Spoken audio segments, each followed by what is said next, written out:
కూడా ఊహించనంత దారుణంగా భారత సైన్యం వారిని దెబ్బతీసిందని ప్రధాని నరేంద్ర మోదీ అన్నారు. సైనికుల పరాక్రమం, సాహసాలకు సెల్యూట్ చెప్పారు. ఆపరేషన్ సింధూర్ అనంతరం ఆయన తొలిసారి జాతిని ఉద్దేశించి ప్రసంగించారు. ఉగ్రవాదాన్ని ప్రోత్సహిస్తున్న పాకిస్తాన్ చర్యలపై తీవ్రస్థాయిలో మండిపడ్డారు. ఉగ్రవాదం ఏ రూపంలో ఉన్నా తుదముట్టిస్తామని స్పష్టం చేశారు. అణ్వాయుధాల ఆధారంగా ఉగ్రవాదాన్ని ప్రోత్సహిస్తే సహించలేదని పాకిస్తాన్కు గట్టిగా హెచ్చరించారు. భారత్ నిర్ణయాలకు అనుగుణంగానే చర్చలు సాగుతాయని, ఇందులో ఎలాంటి అనుమానం లేదని ప్రకటించారు. सशस्त्र बलों को, हमारी खुफिया एजेंसियों को, हमारे वैज्ञानिकों को, हर भारतवासी की तरफ से सैल्यूट करता हूं। हमारे वीर सैनिकों ने ऑपरेशन सिंदूर के लक्ष्यों की प्राप्ति के लिए असीम शौर्य का प्रदर्शन किया। मैं उनकी वीरता को, उनके साहस को, उनके पराक्रम को आज समर्पित करता हूं हमारे देश की हर माता को, देश की हर बहन को और देश की हर बेटी को ये पराक्रम समर्पित करता हूं। साथियों, 22 अप्रैल को पहलगाम में आतंकवादियों ने जो बर्बरता दिखाई थी, उसने देश और दुनिया को झकझोर दिया था। छुट्टियां मना रहे निर्दोष मासूम नागरिकों को धर्म पूछकर उनके परिवार के सामने, उनके बच्चों के सामने बेरहमी से मार डालना, ये आतंक का बहुत विभत्स चेहरा था, क्रूरता थी। ये देश के सद्भाव को तोड़ने की घिनौनी कोशिश भी थी। मेरे लिए व्यक्तिगत रूप से ये पीड़ा बहुत बड़ी थी।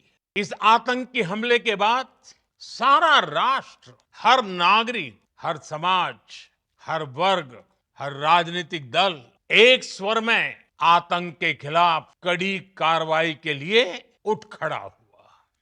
हमने आतंकवादियों को मिट्टी में मिलाने के लिए भारत की सेनाओं को पूरी छूट दे दी और आज हर आतंकी, आतंक का हर संगठन जान चुका है कि हमारी बहनों बेटियों के माथे से सिंदूर हटाने का अंजाम क्या होता है। साथियों, ऑपरेशन सिंदूर ये सिर्फ नाम नहीं है, ये देश के कोटि कोटि लोगों की भावनाओं का प्रतिबिंब है। ऑपरेशन सिंदूर न्याय की अखंड प्रतिज्ञा है। 6 मई की देर रात,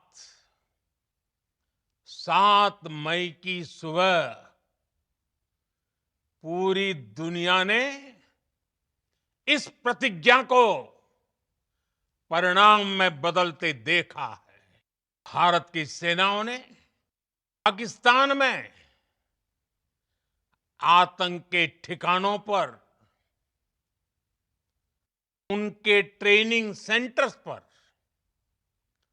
सटीक प्रहार किया। आतंकियों ने सपने में भी नहीं सोचा था कि भारत इतना बड़ा फैसला ले सकता है। लेकिन जब देश एकजुट होता है, नेशन फर्स्ट की भावना से भरा होता है, राष्ट्र सर्वोपरि होता है, तो फौलादी फैसले लिए जाते हैं, परिणाम लाकर दिखाए जाते हैं। जब पाकिस्तान में आतंक के अड्डों पर भारत की मिसाइलों ने हमला बोला, भारत के ड्रोन्स ने हमला बोला, तो आतंकी संगठनों की इमारतें नहीं, बल्कि उनका हौसला भी थर्रा गया। बहावलपुर और मुरिद के जैसे आतंकी ठिकाने एक प्रकार से ग्लोबल टेररिज्म की यूनिवर्सिटीज रही है। दुनिया में कहीं पर भी जो बड़े आतंकी हमले हुए हैं, चाहे 9/11 हो, चाहे लंदन ट्यूब बॉम्बिंग हो, या भारत में दशकों से जो बड़े बड़े आतंकी हमले हुए हैं, उन सब के तार कहीं ना कहीं आतंक के इन्हीं ठिकानों से जुड़ते रहे हैं। आतंकियों ने हमारी बहनों का सिंदूर उजाड़ा था, इसलिए भारत ने आतंक के ये हेडक्वार्टर्स उजाड़ दिए। भारत के इन हमलों में 100 से अधिक खूंखार आतंकवादियों को मौत के घाट उतारा गया है। आतंक के बहुत सारे आका बीते 2.5-3 दशकों से खुलेआम पाकिस्तान में घूम रहे थे। ఆపరేషన్ సింధూర్లో భాగంగా మే 7న జరిపిన దాడుల్లో ఉగ్ర స్థావరాలనే లక్ష్యంగా చేసుకున్నట్లు రక్షణ శాఖ అధికారులు స్పష్టం చేశారు. ఉగ్రవాదం, ఉగ్రవాదులపైనే తమ పోరు అని ఆపరేషన్ సింధూర్పై నిర్వహించిన సమావేశంలో వెల్లడించారు. ఈ సందర్భంగా పాకిస్తాన్పై దాడుల వీడియోలను అధికారులు ప్రదర్శించారు. పాకిస్తాన్ సేనలు ఉగ్రవాదులకు అండగా నిలిచాయని, ఈ పోరాటాన్ని తమ పోరాటంగా మలుచుకున్నామని పేర్కొన్నారు. దీంతో భారత సైన్యం ధీటుగా జవాబు ఇచ్చిందని చెప్పారు. పాకిస్తాన్ సైన్యానికి ఏదైనా నష్టం వాటిల్లితే దానికి వారే బాధ్యులని స్పష్టం చేశారు.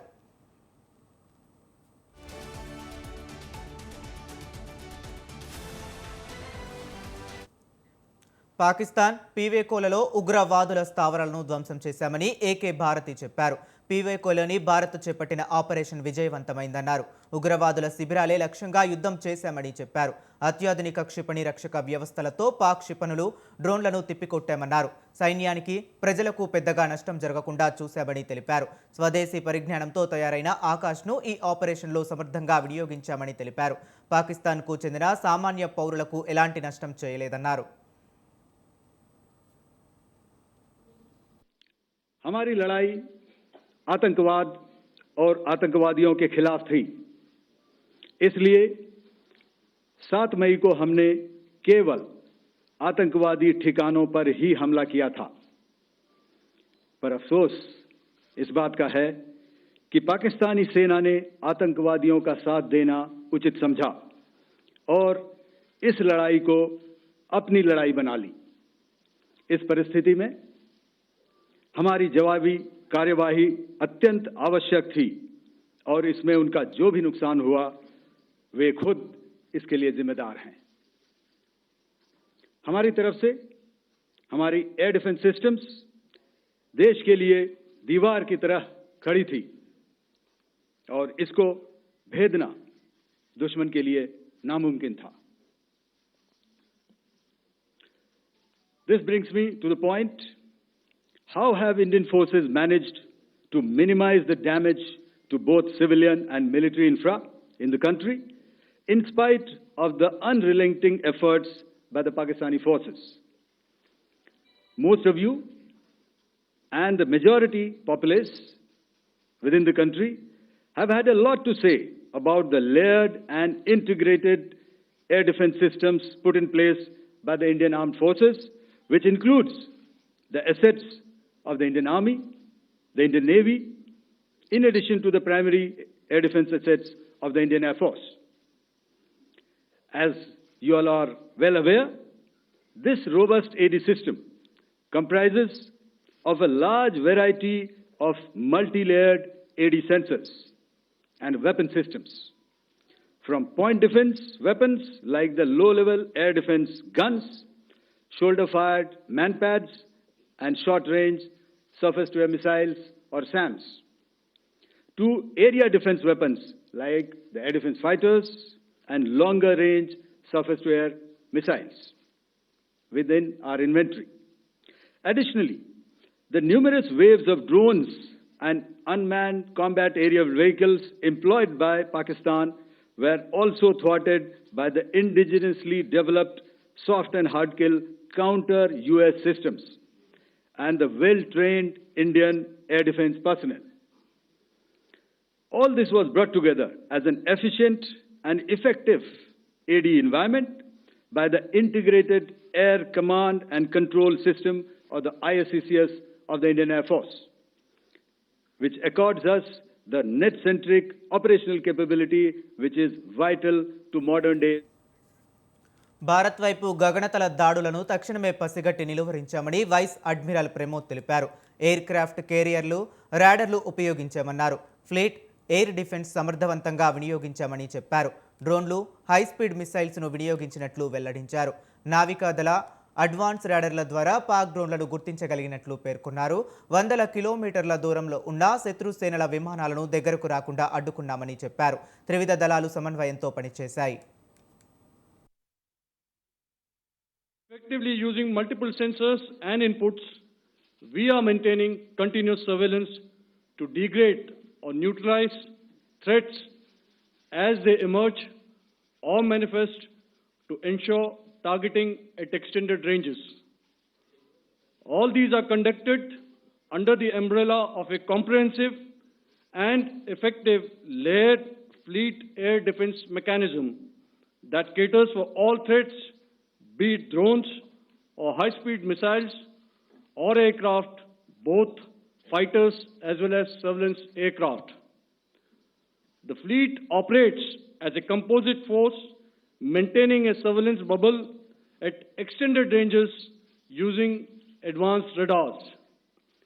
Any aerial target that attempts to penetrate this bubble is detected and identified using various techniques and technologies, affording quick and clear distinction between commercial, neutral, and hostile aircraft or flying objects at ranges in excess of the anticipated attack range.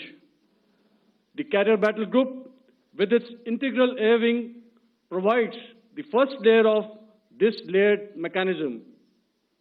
Adequately equipped and trained to high degree of proficiency, our pilots are able to operate both by day and night. In the current standoff, the presence of our aircraft carrier with large number of MiG-29K fighters and airborne early warning helicopters prevented any suspicious or hostile aircraft to close the Carrier Battle Group within several hundred kilometers.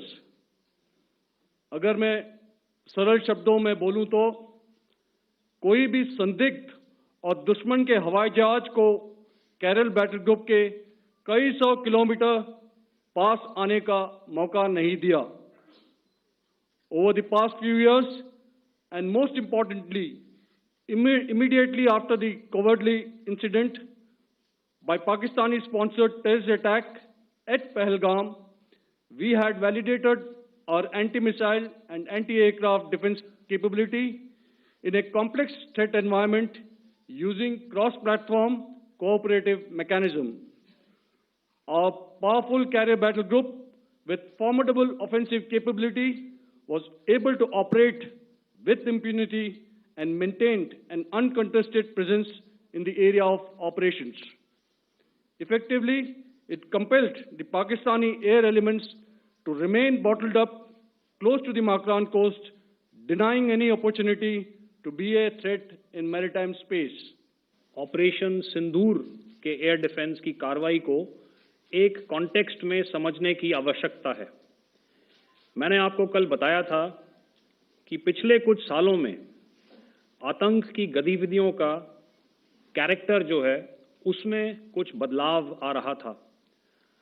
अब हमारी military के साथ साथ मासूम civilians जो कि अपना बचाव करने में विफल थे, उन पर भी हमले हो रहे थे.